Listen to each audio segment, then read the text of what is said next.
Hey, my name is Roy Canterbury. I'm going to be your host today on Archer Talk 101. And we have a special guest with us today, Adam, Dustin Adam from Adam's Precision Archery. And we're going to have a little conversation here. We're going to see what he's doing in the archer world and get some pointers out to our new archery. So, welcome to the show, Adam. All right, Dustin. Dustin. Dustin. It's I all keep good, seeing man. your shirt says Adams, and I keep focusing on the Adams on there. So, Dustin.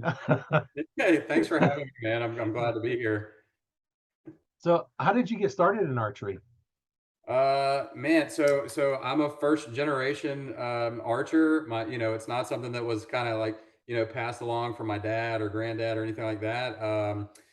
Just friends that I grew up with and more recently, actually kind of started getting into it and that was 4 or 5 years ago and so now here I am and I try to study it and learn about it now and it's just become my second love behind my family.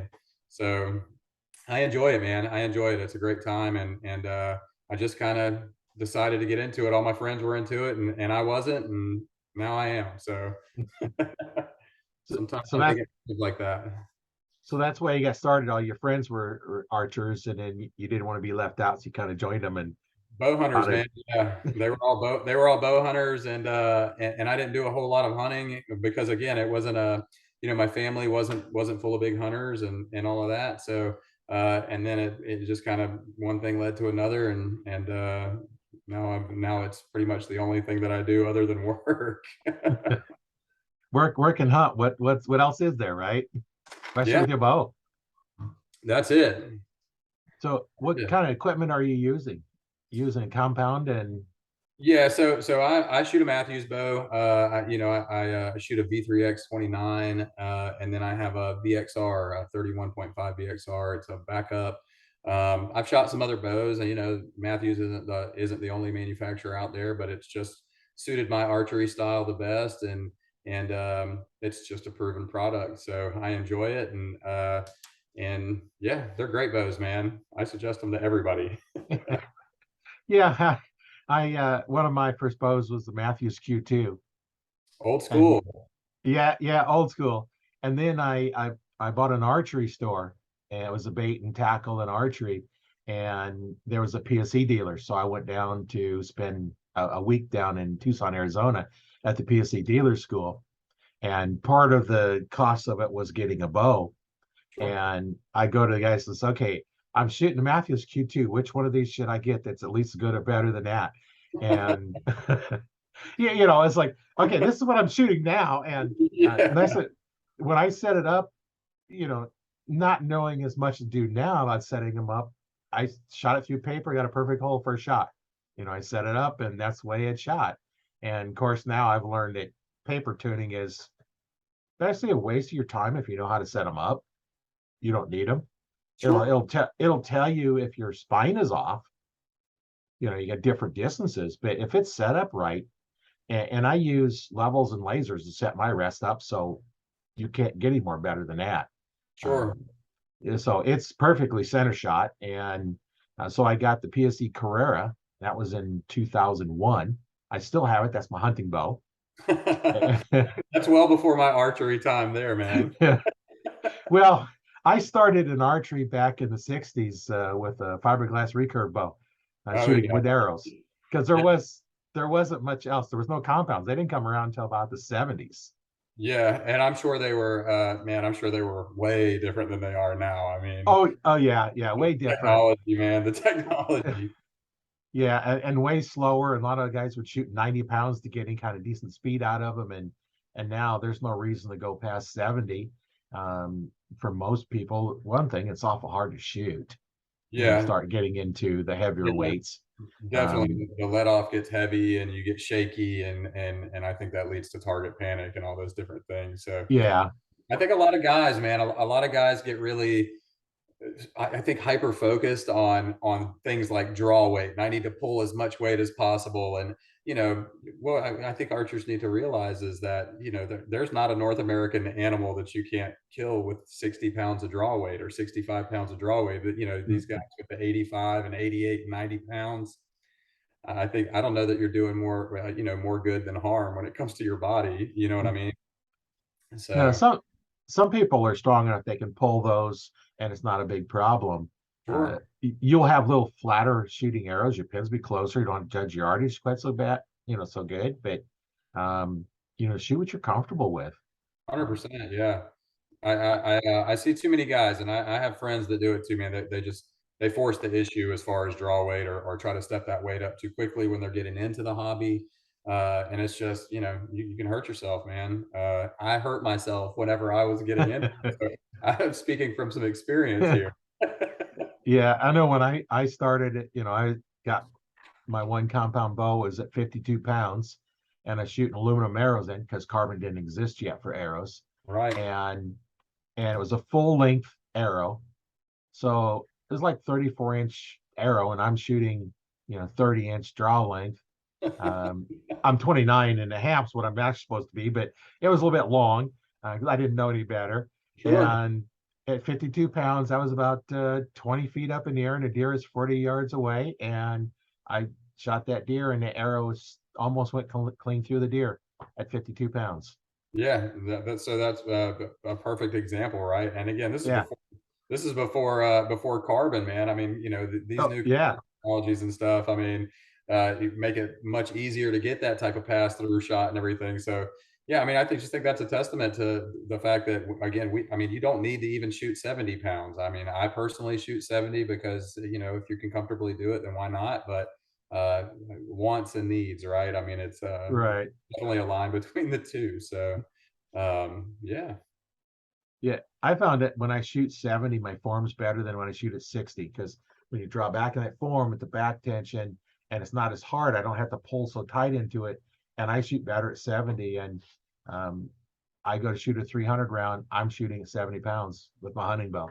yeah, And I totally agree. But for me, it's just that I think that that's what I'm so used to now, weight wise. I've got some friends that shoot 65 and 63, and if I were to, when I'll do some tuning and stuff like that for those guys, and when I draw that 63 pounds back, I'm like whamming into the back wall because I mean, it's just it's such a huge difference. Even that 5 pounds in draw weight, it's just oh, a yeah. exponential difference, and you're smashing into the back wall and shaking all over because you've gotten used to that let off or hold weight, as far as your 70-pound draw goes. I know when I was going through that, I was increasing a little bit at a time, a little bit at a time. And I think I got to like 59 or 60 pounds. And I just couldn't, for the longest time, I couldn't pull more than that. And then finally get to 62. And then all of a sudden, then it just jumped to 2. I go right to set. I could move right up to 70 with no problem. Part of it is learning proper technique. Correct. Yeah. You, you Yeah. know, proper technique will keep you from having shoulder problems. Proper technique will allow you to draw more weight, hold more weight. I did an interview with a physical therapy doctor on shoulder problems because a lot of archers will have shoulder problems because when they draw, they'll push that shoulder up. That's right. And, and that causes shoulder problems because now your tendons are holding, so you want to drop down. So there's just a lot of things that over the years I've seen and Yeah. watching videos. I can watch a video and I can pick out all kinds of stuff. Yeah, I mean, I've had personally. I mean, I've had some shoulder issues from the time when I first picked up a bow and started shooting and practicing and trying to learn about technique and all that. But at the very beginning, you're not worried about any of that. You just want to pull the bow back and look for the sight and hit that down there. You know what I mean? And Yeah, just point. yeah, yeah, yeah, point and shoot, right? But I ended up having some shoulder issues from it, and luckily was able to sort that out without having any type of surgical intervention, and then really started focusing on the form, which I think people who are just getting into archery really need to pay attention to learning how to draw a bow with the proper technique and the proper form, and I think that just pays big dividends to them down the line, not just from a standpoint of the condition of your shoulders, but Yeah, just consistency and shot performance and all that stuff too. So it's important. yeah. I was on one of the forums and the guy showed his forearm and there's a big old bruise right here. And my comment was drawing's too long. And that's all I said. Yeah, And knock on wood, I've never had the thing in the forearm, man. It looks it looks terrible though. So I'll be yeah, I'll be looking to stay away from that. Been there, done that. Yeah, not Before I learned. Um, my first compound that I bought, the first one I shot was my brother's bear whitetail, okay. and those were kind of unique. But my first bow I bought, I go into the archery store, and this is way before I knew anything, probably um, early 90s or late 80s. I forget when it was now, but and grabbed a bow. I drew it back and was like, okay, I didn't know what I was doing. It's like, she said, how's that feel? I was like, okay. I thought it was 32-inch drawing. So in Feels the awesome. 90s, so in about 95, I went and actually took some archery instructions and then become an archery instructor. And I thought I was 32-inch drawing. He says, no, you're 29 and a half. So now to continue on in the Yeah, course, this was like a Friday, and then it was a Friday night, and then a Saturday and a Sunday or something. I forget, it was 2 or 3 days. So I had to do Saturday throughout the day. I had to get my bow down at 29 and a half draw length. Well, that's a huge or difference. Huge difference. change the string is the only way you can really do it then, because you didn't have modules to change. It Right. was, a lot of them was you change the cam, Yeah. and you're not doing that. And so I got it down to 29 and a half, and shooting, learn how to do it. And you're going through this. Back then it was, I don't know, like $300 or something for the course, but this is back in the 90s. Sure. So now it'd be way more than that. But I'm shooting, it says, yeah, I don't like it, don't feel right doing it. And it's like, oh, this feels good. I shoot 29 now. Dude, all the way down to 29. Are you settled Yeah. there? Yeah, I'm settled there. Now, the Yeah, reason I I went shoot to 20, 28. the reason I the reason I went to 29 and 20 and a half, that puts just a little more bend in the arm. So now in the wintertime, when I have my big heavy parker on, I don't hit my sleeve. Yeah, I mean, it makes sense. The clothing definitely can affect that, and I'm always a believer of practice how you're gonna be as far as when you're in the actual the scenario, the hunting scenario, or if you're a 3D shooter or whatever. I mean, wear what you're gonna wear and make sure that everything is on point, man. These guys with these giant jackets that have never shot their bow with them, and then get up there to do it, and they got the string tearing their sleeve off and and just causing lots of trouble up in the stand, man. Oh yeah, you can miss by several feet if you hit your arm. Yeah, Uh, I yeah, did that when I was shooting my bow. It was too long. I actually hit the arm, and instead of hitting the deer where I was supposed to, I actually hit it in the artery, or I think that was in the back leg or something. Caught an artery, so I was able to watch it. It didn't go very far, but it hit my arm and not threw the whole shot off, and I could have, just could have missed. wounded an animal, or better yet, miss. But unfortunately, I did get one. Did get it, but it's one of those things that you just got to know what you're doing. Yeah, could have been worse. Could have missed him or injured it and sent it off running and suffering. You know what I mean? Which is ultimately that's not the goal for us as bow hunters. You want it to be a quick, humane kill. So Yeah. Well, and in last week's podcast, I talked about what to do to get ready for your hunting, and there's a lot of things to think about, and a lot of people don't do it. And one of the things is you've got to shoot your broadheads. you have to. You have to Yeah, shoot the heads. I mean, people would be amazed if you take an arrow and you get your bow perfectly dialed in with a field point, right? And then you go through the entire off season and you practice and get it dialed in, and it's you can shoot a bottle cap from 50 yards or whatever you're able to do. And then you find yourself in a hunting setting where with a broadhead, whether it be a mechanical or a fixed blade or something like that, and you miss a 25-yard shot or a 30-yard shot, and that's just because, I mean, arrows are going to fly different with a broadhead. I mean, that's just I think that's factual information, and our job is just to try to find the broadhead combination with the arrow that's going to perform at the same level as a field point, or as close as possible, and maintaining your bow's efficiency. And so you have to shoot the broadheads. I shoot them all year long.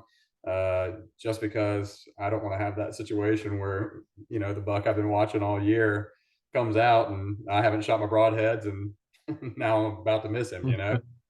So Yeah, wouldn't be very pleasant. I shoot muzzies. That's the only broadhead I've ever shot. When I first got my first bow, I asked her, what broadhead, and she said muzzies, and haven't gone Tried and wrong. true. I've shot through bones. Actually, one day when I had my store, I was shooting a little bit tired, and I have a broadhead target I shoot in because I don't shoot in a regular backstop because it just tears them up. But I Oh had a yeah. broadhead target, and I missed. It was a concrete block wall. That Yeah. broadhead, it cracked the insert and broke the shaft back a little bit, but the broadhead was actually stuck in the concrete block. Yeah, that's crazy. That's I crazy. still I still use it. It didn't hurt the broadhead at all. Same broadhead. Same broadhead. So I still use it. It didn't even mess up the tip. And Well, I go up listen, there and it's like, just pull the broadhead out of the block. if I had that kind of experience, I would be shooting the same broadheads too. I would never switch. I would never switch. So, I shoot an iron will, a single bevel, 125 grain, just because, man, I've had great success with their products, and it's like you said, I watched this guy named John Lusk. He does broadhead testing, and he puts them all through the torture test. Of course, the muzzies are like you said. I mean, they're tried and true. They're like, I think, really like the beginning, right? Right. Broadhead technologies go, but this guy shoots concrete blocks and puts all of these products through torture testing and all that, and then the iron wheels have stayed pretty tough, man. So I'm a big fan of a single bevel or a fixed blade head, but I think it's preference. I think it comes down to preference. Yeah, getting them sharp is another problem. You have to work on them because the ones with the replaceable blades, it's a little bit harder to get that really super, super sharp. Even a brand new broadhead, you need to hone it up a little bit to get For that sure. super right, blade on there. The one of them I looked at was I think the Montec G5, which you can actually use on a flat stone to sharpen them and hone them Right. because it's set up Pretty that way. popular. Pretty popular broadhead too, because I think that like that broadhead and what's the other? I'm trying to think of the QAD, the Exodus. Uh, Right. they're kind of they're kind of similar, and they're in a good price segment. And I think for that price segment, those are you're talking about some of the best broadheads on the market, man. I mean, they're tough as nails. They're consistent. They're reliable, and like you said, they're reusable as far as being able to resharpen and all of that. Sharpening broadheads is I mean it's tough work, man. Yeah. It can really be tough work, and so I'm glad to see companies like that making them a little bit easier to do. Yeah. And it can be hard on your fingers too when you get them in the wrong spot. Yeah, a little bit. So tell me about your business here, the Adam Precision Archery. What made you start that? Man, so I think that the whole thing kind of started when I started to take a I think that every archer has a cycle, right? So you get into it, you buy a bow, you go to your local bow shop, you buy a set of arrows, and you start shooting the bow, and then I think that for some people there's a natural progression where you start to get more and more into the tuning side of it, and you can almost become obsessive about that type of stuff. I see you shaking your head, so Yeah. we've definitely been down Yeah. that road.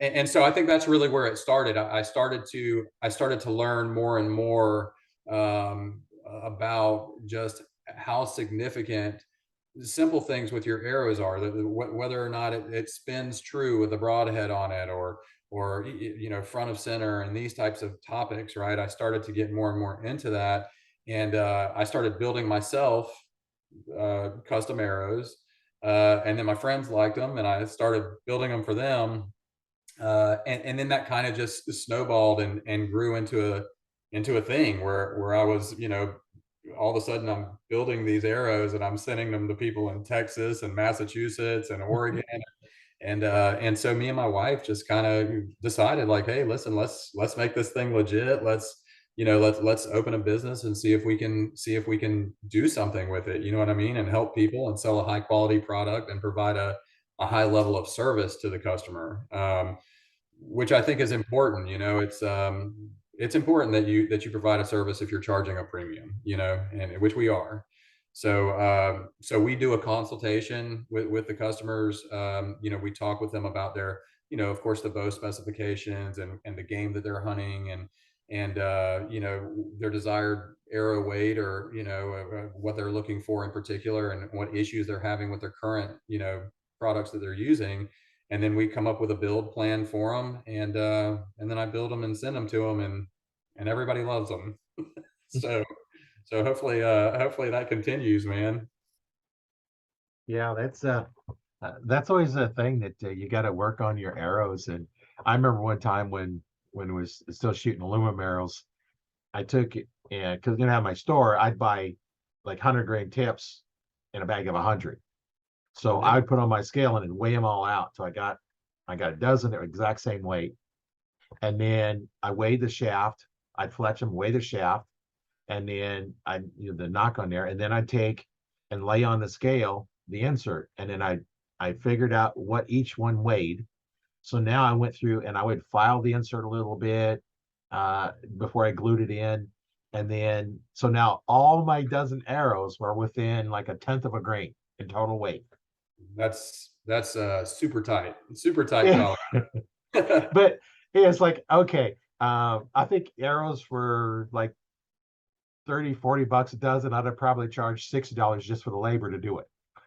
Yeah, You know, I it's did it once, never did it again. But you know, just definitely time consuming. It's definitely yeah, time consuming. But I think that, you know, I think that some of the time consumption is offset when you start to get a workflow going. You know what I mean? I've got a, you know, we have a full service shop, and we have it set up where you know, you start on one end of a long table, and by the time you're done, you're on the other end because you just move down the line. It's almost become robotic, honestly. yeah. It's yeah, becomes like an assembly line, which is great because I've got we're inundated with orders over here. So Oh it's yeah. yeah, it's awesome. So need it to be efficient. It could get out of control quickly. You could lose control of your organization for sure.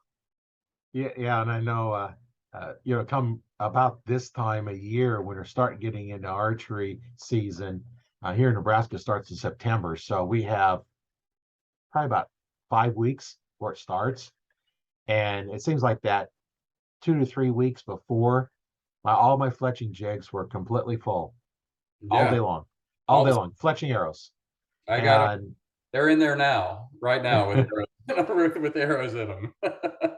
yeah, I had a Joe Jan that would do straight fletching, and then I had like a dozen and a half single jigs.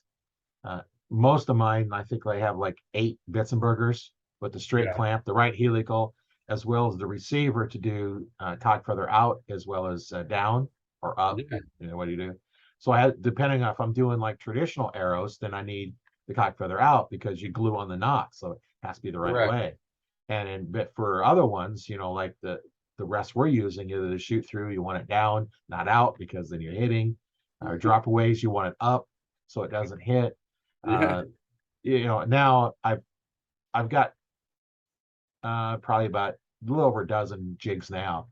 You know, the disadvantage of that is every arrow is fletched slightly different. right. So when I'm building a dozen, I use two bits and burgers, and that's it. Because I mean, you know, nowadays with the glue systems that they have with these primer pins and the max bond, I mean, you can't. So I had to learn, right? If I put 10 jigs out there, right, there's no need for that because I can't go any faster than I could between two jigs because the glue dries so quickly. Like, I mean, Right. you know, once I get this one over here, you know, get a good purchase on the shaft over here, it's time to go over here and refletch this next arrow. So it's back and forth, and I can run through a dozen of them in about I don't know, about 35 minutes now. So Yeah. it's not Well, it's manageable. and I use the Fletch Tight. Oh, nice. Yeah, nice thing about the platinum is it works on wood, aluminum, and carbon. And I started using that because if you're doing wood arrows, your CA doesn't work too well on wood arrows. Um, Sure.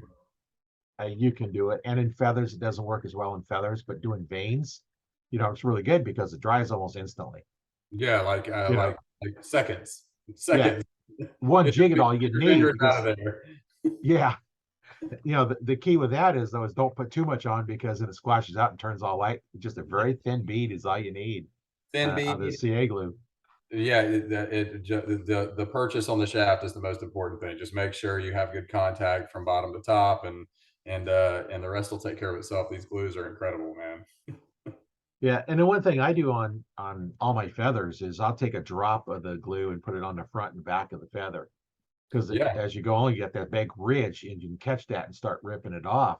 We put that yeah, in there. Now you have a little bead at the front and back and holds those, and that works really well for sure. for We tip ours too feathers. when we do them like that. Just like you said, to prevent, once it starts peeling up a little bit, I mean, eventually it's going to come off of there and it's going to perfect your, or excuse me, affect your performance. So just put that little bead up there to keep the front of it down all the time, and you should be good to go long term. Yeah. It just there's just a lot to do in customizing them, and then you can put wraps on them. One of the guys in the Archer Talk 101 group, he custom makes them these. I think he's in Portugal, or I forget exactly which country he's in, but he posted some pictures, just some really cool looking feathers.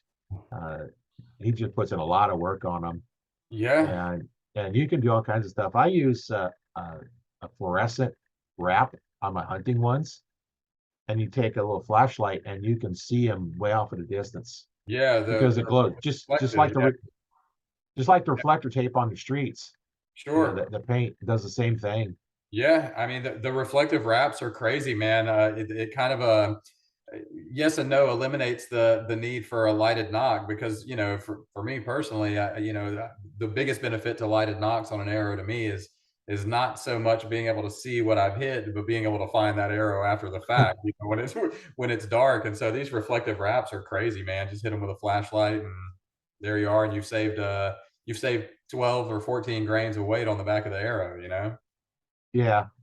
Well, and there was one time I shot and I'm going there with a flashlight and oh, there it is. It was underneath a tree, like an evergreen tree.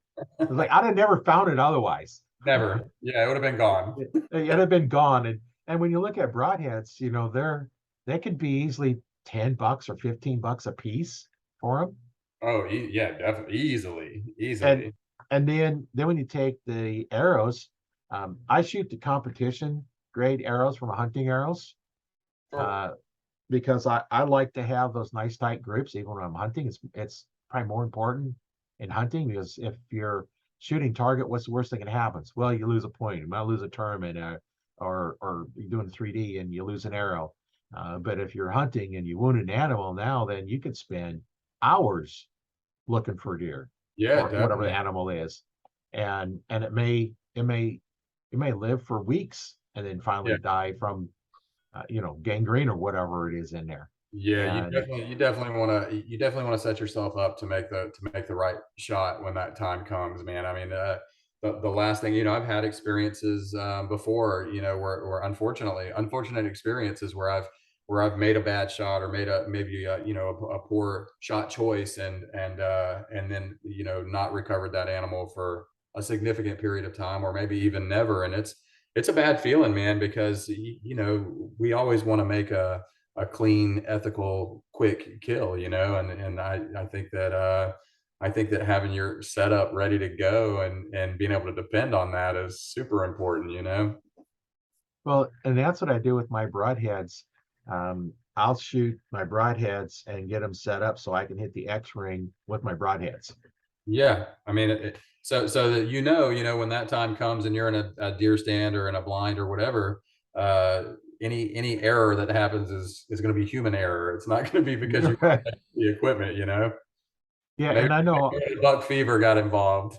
yeah, I've done that as I drew up Yeah, on a deer and shot, completely missed it. yeah, It's like, everybody has. wait a minute, what's going on? So I had a field tip because I carry a field tip with me, you know, during hunting season, no deer around and a squirrel comes by and have my It's tag. rough. Yeah, I still got Yeah, some, you know.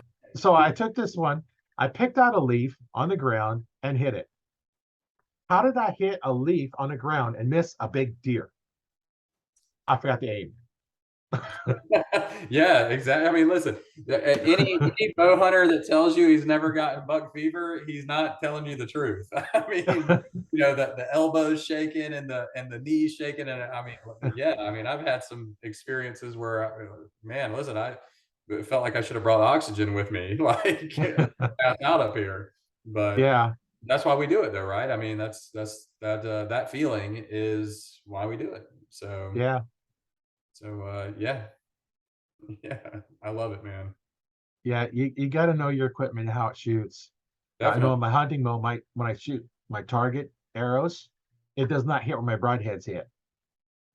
They're not in the same spot. Sure. How far So, off are they? 20 yards, they're probably off probably about an inch Okay, well, or, that's I or, mean, or an inch or an inch and a half, something like that. yeah, It's instead of in the X ring, it's still in the 5 ring, but it's not where it needs to be. So yeah, when I shoot my broadheads, I'm there, but I shoot field tips, I shoot like low left, but the okay, broadheads, they're nailing them, right in there. And that bow is set up to shoot broadheads. So if I sure. shoot practice with it, not shooting broadheads, it's not going to hit where I'm aiming, and I Right. know it's not. So I don't worry about it because as long as it's grouping in the same spot on every target, it doesn't matter. Yeah, 100%. Yeah, it does not matter. Yeah. And then my newer bow, I have a 2003 Pse Scorpion, Okay. and that was one of those. They came out with it, and then so I got it early because as a dealer, I was able to get an early version of it. Then they released it for 2004, and it was a single cam instead of a two cam, Yeah. and then they dropped it. How So so they come out 1 year. So I have a unique one. I Yeah, looked up on the specs, and it says, okay, the strings, 90 some inches long. It's like, no, I have a string, a control cable, and a bus cable. So I got a hold of PSE, and I says, here's the serial number on my bow, and they sent me back the exact specs. right. So, and I'm using that bow as my uh, training because I have a Sure. whole series going on in the group. So that's in the Arch Talk 101 Facebook group. I have a whole series of lessons. I started off with making the strings. So I show how I make the strings, and then installing the string, and then making the cable, and then the bus cable, and installing those. And I'll be going on the next one as I'll be setting up the rest, and then how adjust that, and then going on just the Awesome, whole man. series, taking it from start to finish, and that's all free to the group. Yeah, Uh, that's awesome, man. And the group has people, I mean, they're there to learn, right? And so I think it's really awesome that you put that much focus into covering these individual topics with people who need this information and want this information. And it's a pretty awesome thing that you guys are doing over there, man. Yeah, and that's why I want the group, no links. I don't even post links in it, because I don't want anybody to feel like, okay, they're being sold to, they Right. have all the other stuff. It's only information, and you can ask any question you want. The only stupid question to ask is one you haven't asked, Correct. because it's only stupid to you. If you don't know it, then ask it. And I've been working with beginners for, well, since 95, and teaching many of them how to do that. And I've got guys that are grouping. I've done this multiple times, 6 7 inch groups at 20 yards down to arrows touching at 20 yards. One place I worked, I think I was working over at Bass Pro for a while in their archery shop, and then I worked at Cabela's in their archery. And this one guy come in, and 45 minutes later, he's now shooting groups that are touching or just about touching. Start off an 8 inch group. Start with you shooting way too long a draw length. It's like, fix that. Yeah. And it got his form fixed, and way to go. And I had one guy I taught 2 weeks after I taught him his first bow. He got a Robin Hood. Oh, nice. Nice. Yeah, he says, oh, look, I did. I wrecked $20. No, I got a trophy. Right. Yeah, 100%. What do you think the most common form flaw is in beginners? Well, like I like to tell people, I'm going to give you first lesson for free. Quit pulling the trigger. Right. Okay. Everything else, that is the biggest problem, because when you think about it, moving the index finger is a fine motor skill. Moving too fine, I of course talking I can't do it. Move your index fingers differently, or pat your head, rub your tummy. And I guess, well, I can do that. Switch hands. Yeah, don't work too well. Aiming is a fine motor skill. So is pulling the trigger fine motor skill. Humans cannot do both at the same time. You got to pick one or the other. So while you're aiming, you can't pull a trigger. While you're pulling the trigger, you can't aim. So what are you going to hit? Because you're not aiming anymore. Right, right. You're focused just on trying to get a good trigger squeeze head. I can tell. Okay, go back in your drawing, have that finger out. Now try and move your finger without thinking about it, and they can't do it. You have to think about the finger. Once you think about the finger, you stop aiming. You're not going to hit your Yeah, target. interesting. Now I've seen some very good shots that are out there like that, and they just kind of just cram on the trigger. But you want to go to the next level, quit Consistency, pulling the right? trigger. So, Right. yeah, it comes to consistency. Well, that's good information to have, man. I see, when I see guys, post videos or pictures and stuff like that on Facebook, and then I look at the comments from the from all of the experts on Facebook, and So-called experts. yeah, yeah, of course. First thing is always to attack the grip, right? It's the grip. Loosen your grip.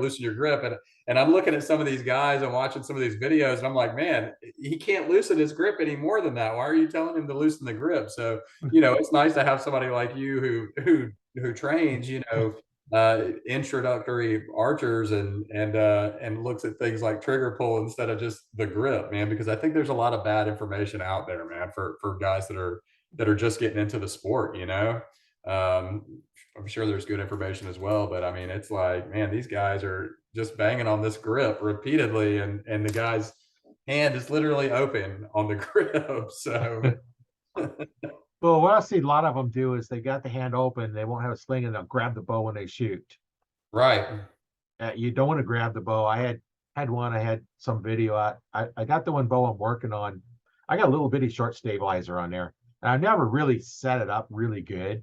I just set up and shot it, and the strings are original strings until I started this, so they were not very good. And one of the things to tell when your string is bad is your peep won't consistently line up because it sure, keeps rolling on you, rolling differently. yeah, yeah, yeah. And so I says, what's wrong with this bow? And I showed a picture and say, well, you're not grabbing the bow. You're not holding the bow. It's like, no, dude, you can't hang onto the bow. You don't want to hang onto the bow because if you grab that bow, can you consistently do it 100% of the time? That bow No, will do the same thing. 100% of the time, the bow will do exactly the same thing every time. It doesn't have to be tuned. You can have a bow that's so out tuned that you're surprised it still shoots and it'll still be consistent. correct. The inconsistency comes from the person shooting the bow, obviously. Right. Yeah, 100%. Now, when you put it in your hands, that makes it more difficult for you to actually get where you want it to go, but it'll shoot the same way every time. And you shoot the same arrow, it's going to hit in the same pain. But when you start putting different arrows in and probably human factor in it, that's when the bow problems are out of your mind. That's why I know there are some archers out there that will only let one person work on their bow because that takes it out of their mind. They know that person can do the good job. They know what's going on. They know it's not the bow's problem. It's their problem if they're hitting off. And anybody has target panic, I can fix it. Yeah. Target panic is because you're pulling the trigger. I've got a buddy struggling with a close friend of mine right now struggling with target panic pretty bad, man. He went to he shot tack in Tennessee Right. a couple months ago, and I don't know what happened there, but it's like ever since tack, man, he's had this target panic because I don't think he's ever been through a course as challenging as that. Tack is the real deal, man, and so. Yeah, ever since he's struggling with it, so I'm gonna pass that information along to him and be like, "Listen, Yeah. Royce, it's definitely the way you're pulling the trigger, man. Get it together." get get him in the group, invite him into the group, Yeah, and we'll go in there. And I have my coaching lessons too. Maybe you sign up for an hour of my time. I've yeah, teach a lot of people in an hour. I yeah, also yeah. have group ones going on, a little bit of advertisement for my coaching program, but I have private Good, lessons man. as well as group lessons, where we meet once a week Sure. and we'll review videos and get on a live call, like a Zoom call. Um, kind of how we're recording this, but it would be live as well. And target panic is caused from pulling the trigger. You see the pin go over the target. You say, pull the trigger, shoot now. Pin moves off, and your eyes see it, and your mind says, oh, don't shoot. He comes by, shoot. Oh, don't shoot because it moved off. That's target panic. 100% of the times because you're trying to pull the trigger. Well, watch him when he's shooting next time. I bet he's pulling the trigger. I'm gonna have to check it out. I'm gonna have to check it out. Maybe I can pass a correction along for you. Send him my way. I'll fix it. All right, done. You got it, man. But that's what we got to do for the people that are struggling, and that's the biggest reason why I created the podcast. I created the course. I created the podcast, the group. I have all that in there to help archers overcome those problems. I've even had competitive archers. It says, have a video, and I'm watching the video, and I said, there's not much I can say, but here is something that I see. You might think about changing this or looking at this. Yeah, and this is a competitive archer that shoots at a high level, and I'm still able in a video pick out something that they can change to improve at this little bit. The better you get, the more you need coaches, because it's hard for you to solve it. And because I think that everything becomes, I think once you get to a certain level, right, everything's like, okay, now let's focus on the super fine details, right? Let's get better right incrementally now, instead of these huge improvements that happen when you really practice a lot. And I think once you're shooting at a high level, you can only become so good, right? Now you're picking and choosing these tiny little things to try to get that small improvement there. Well, and that's something that all athletes have coaches. Of course. Name one athlete that performs better over than just a social athlete, which I'm not really calling that an athlete. It is a sport, but any of your athletes that are competing have a coach. Yeah, definitely. Yeah, boxers, they have a coach. Skaters have a coach. Football players have multiple coaches. Yeah. They have a big coach. They have a coach that coaches their specific task. Offense coaches, defense coaches, quarterback coaches. Everybody has coaches. No matter what your sport is, if you're into cycling, you're going to have a coach. If you're into archery and you're going those higher levels, anybody competing at the Olympic level, guaranteed they have a coach, at least one. As they should. It's coach. The need for a coach when you're a professional athlete or a high level athlete is significant. They can see you. You can't see yourself. And maybe they don't possess the athletic ability, right? Like obviously they're not on that same athletic level, but from a knowledge standpoint and the ability to watch what you're doing and help you to correct those and kind of grow as an archer or a football player or a golfer or whatever it is that you're into. It's critical, man. It's critical to achieving that high level, I think. Well, and even I have coaches for what I'm doing now, creating a Facebook group and the pages, creating the course, just learning all that. I've got coaches that I'm paying for to help me in what I'm doing. Whether you're doing an entrepreneur, or you're doing affiliate marketing, or you're investing in property. I also invest in property, and I have a coach for that's helped me through that.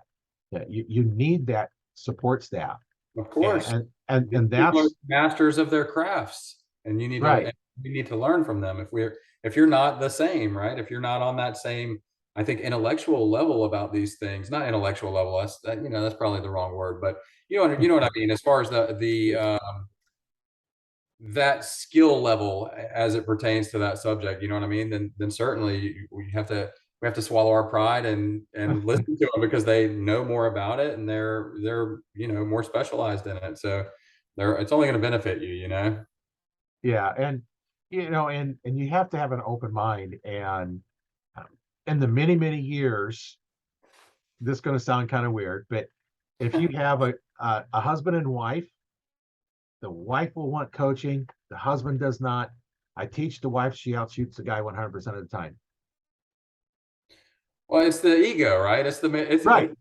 It's our ego, right? No, no, I don't need help. Like, maybe you do. That's why your wife's shooting better than you. Yeah. Now, now in the Facebook group, it's the other way around because the guys are in there because they want to learn, Sure. and a lot of them are learning, and those that learn the most are the ones that are involved. Get in there, ask questions, post some videos. We'll take a look at it. That information is free in the group. Yeah. It's just the Yeah. personalized one that it's not free, but Probably well worth it though. Well worth it. right, right. And the other thing I do to help people out is I offer a free 15-minute consultation call. So I'll get on the phone with you and we'll talk about different stuff. It's not going to be a Zoom call. I'm not really going to do a lot of teaching. Um, I just have you fill out a little form so I get to know, you know, do you have a bow? Information about you. What are you expecting? What do you want to learn from coaching? Is the coaching for you? And then I'll go through the call and then we'll see, is coaching a fit for you? Sometimes the answer is no. Yeah. Sometimes Some what people I just have, don't have it. Some people just yeah. don't have it. You know what I mean? That coaching mentality. Like some people don't, and that's okay. Well, and some already have a coach. They're already learning from somebody that is got some good knowledge, and what I have to offer isn't going to provide any extra value.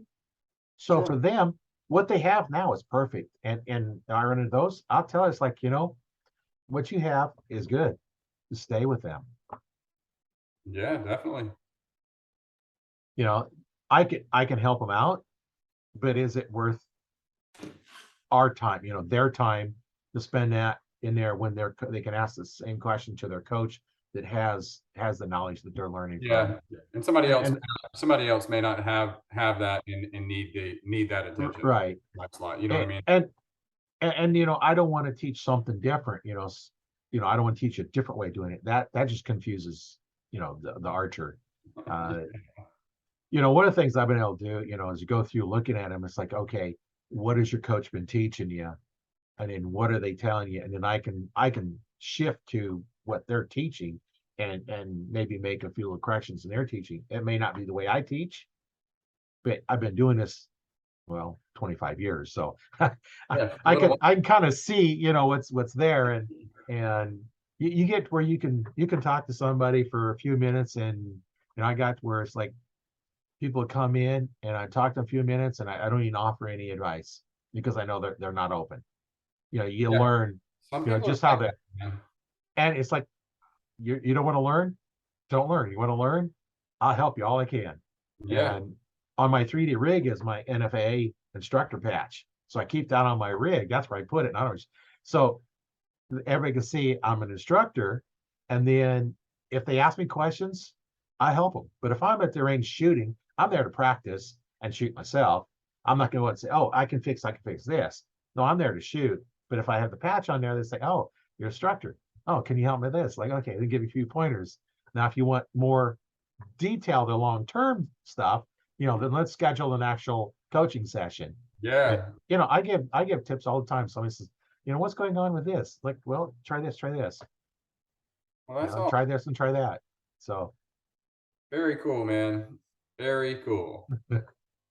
so if anybody wants any custom-made arrows from, sounds like probably the best custom arrow maker out there, how would they get a hold of you? I would love for those guys to come over and follow us on Instagram. We're at Adams Precision Archery on Instagram.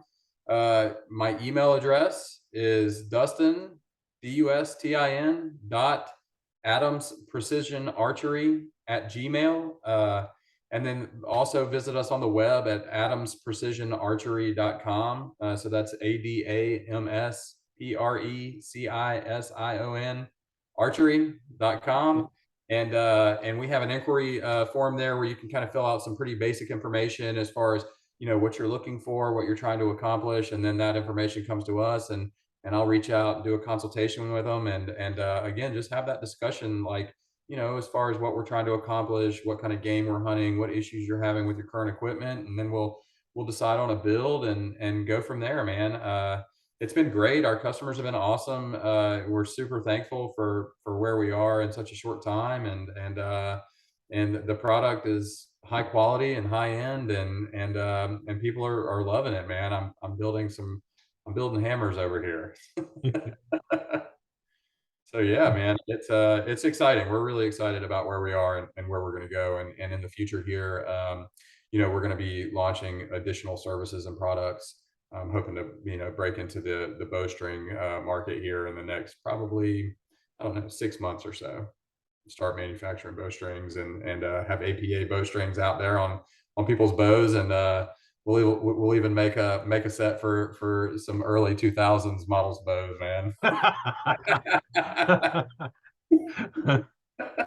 Yeah, I make my own, so. Let me step off. But that would be interesting to try that, just to see how they work, and Yeah. get some going in there, because making arrows, nice thing about the arrows and strings, making your own string, what colors you want, there's I don't know, probably 30 different colors. More than that, man. I mean, it's insane what is available now, man. It's I don't think I really have anything to reference that against, because I wasn't 10 years ago I wasn't into archery, so I don't have that that long-term experience like that. But I mean, the options are endless and becoming more all the time, and the materials are becoming more advanced, and it's crazy. It's a fun time to be in archery, I tell you. Yeah, yeah. I use BCY products for the Sure. string material.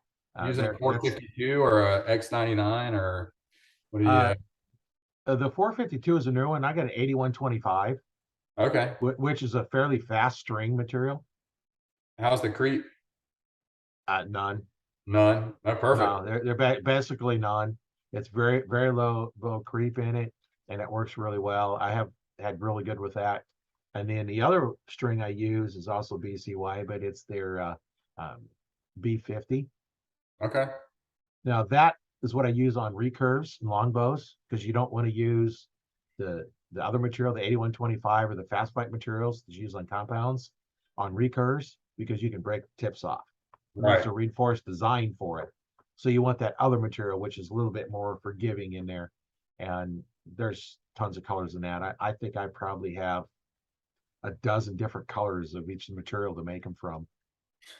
So You'll never get bored with your bowstrings then. no, it's like, what colors do I want to use them in?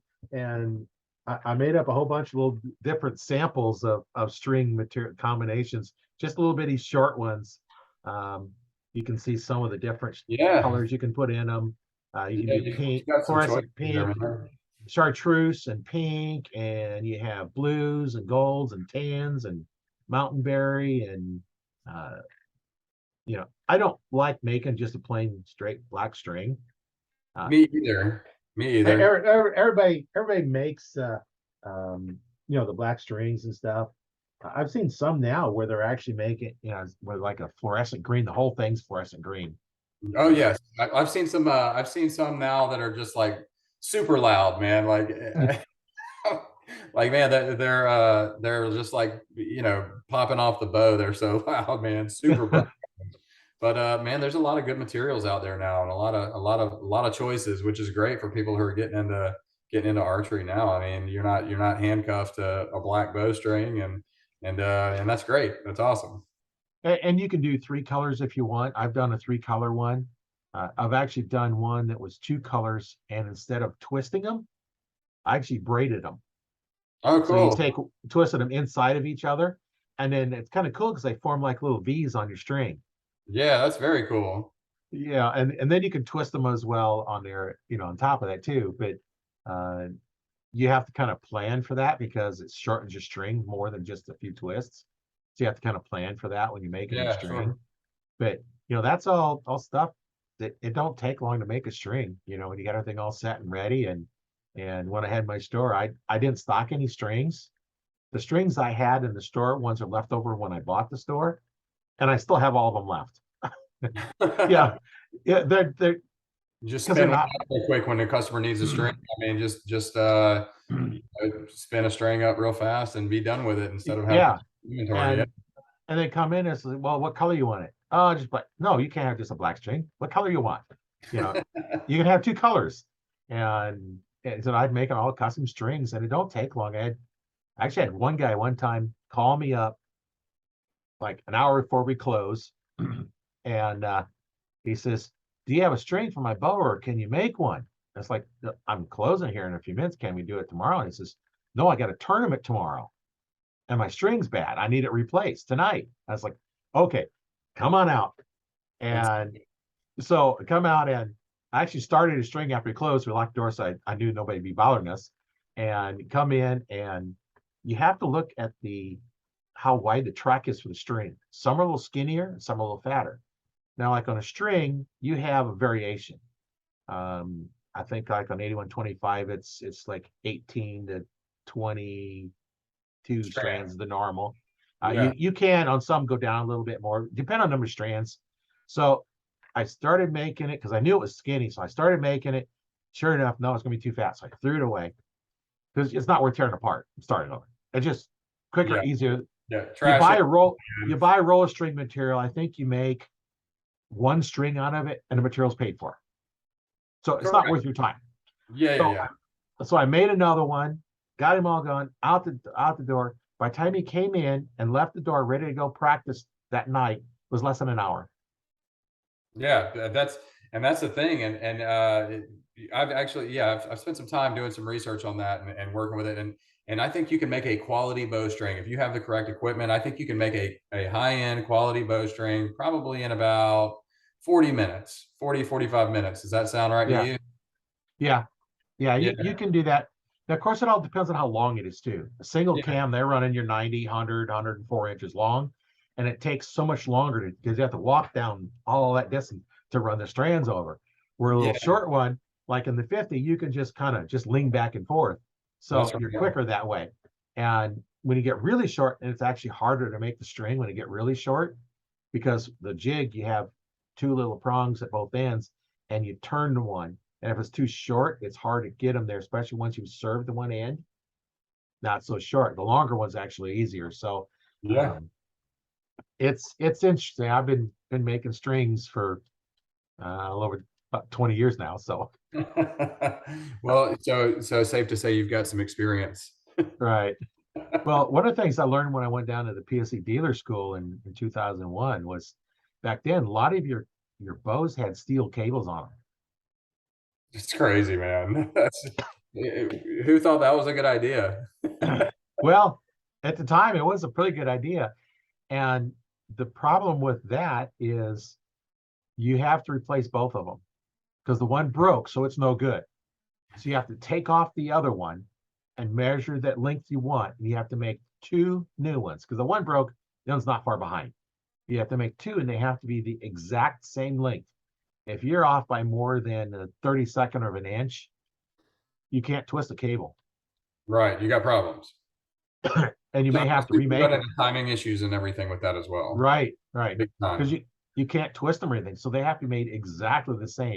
And Yeah. that's an art in itself. And then it got to where that wasn't popular. And then cables, you could get them, I could get a cable for $20 back then. That's all it was for cables. And then last time I heard it was over $100 for a Yeah. single cable. Yeah. You got to buy two. Yeah. And so that's $200 just in materials plus your labor. I'm going to charge you at least $200 to make those because if I mess up one cable, I have to buy another $100 cable. That's right. And that's That's on me, not on them. So I'm yeah, going to charge thank you you for that. $400 to $500 to make a set of steel cables. Now I don't think you can find them anymore. Uh, it's Yeah, not worth it. yeah, no, definitely not. That's crazy expensive. Yeah. You can Back buy then it brand was new strings and cables now, I mean, for 150 bucks, and you have that flexibility of being able to, to twist cables and adjust lengths and stuff like that. So I think it's come a ways, yeah. I think the yeah, downside of that, right, is if you have a steel cable though, you don't deal with any stretch or anything. Obviously, it's steel. So no. once you get your timing in and everything with that, it probably stayed in time, I would It, think. but those old bows, you really couldn't time them that well anyway. Yeah. they weren't, the quality of the bows now compared to then is just far superior. Um, The technology, man. right. So if you were off slightly on them, you could probably be off by, a 16th of an inch and still be fine because most people wouldn't know the difference in them. And Right. sometimes you can take and tweak the limbs a little bit. There's a whole thing in tuning that you can go through that really makes it, next level on your shooting your bow. Yeah. And you see, Yeah, that obsessive mindset that we were talking about earlier. right. Yeah. Well, hey, it's been great talking to you. I'm sure we'll Same. be talking some more because you're in the Facebook group, Yeah, so I know definitely. we'll be talking some more. But I want to thank you, Dustin, for being on the podcast. It's been real informative, and I'm know our listeners will enjoy it. Yeah, And man, thank you so much for having me, man. I feel privileged to have been here and have this conversation, and I'm really grateful to you for bringing me on, and I've enjoyed it as well. yeah, and I'll have a link to contact you in the description for the podcast. Awesome, And thank you. then I also put a link to join the Facebook group. There you can get free advice. I also put in a link if you're interested in coaching to get you a 15-minute free consultation. I'll put a link into a form to fill out to get that. And we'll see you next week. Once again, my name is Roy Canterbury, and I've been your host today on Archery Talk 101 with my special guest, Dustin Adams. Thanks so much.